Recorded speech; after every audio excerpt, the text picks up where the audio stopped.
Jesus Nazareno. Mas kinalulugan ng Diyos ang ating pagsunod kaysa paghahandog. Pag-asa kay Jesus at pagsunod kay Jesus. Ito ang mga tanda ng tunay na deboto. Siya lamang ang maaasahan natin.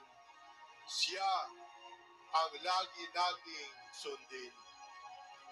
Pambansang dambana, pambansang pista, pambansang debosyon, mabiyaya at makasaysayan ang Nazareno 2025.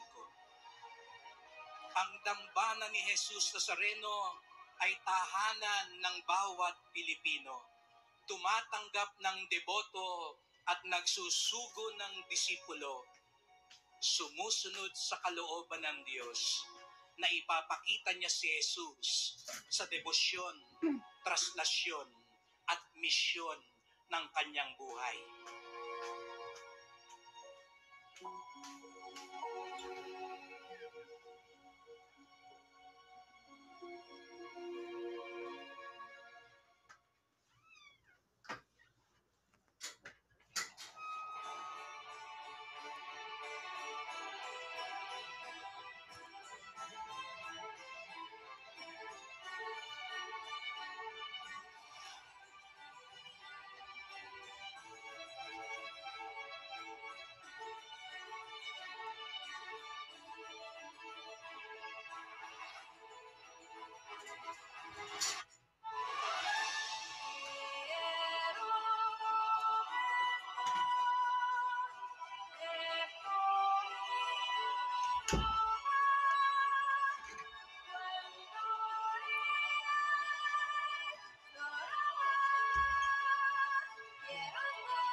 Paprito naman.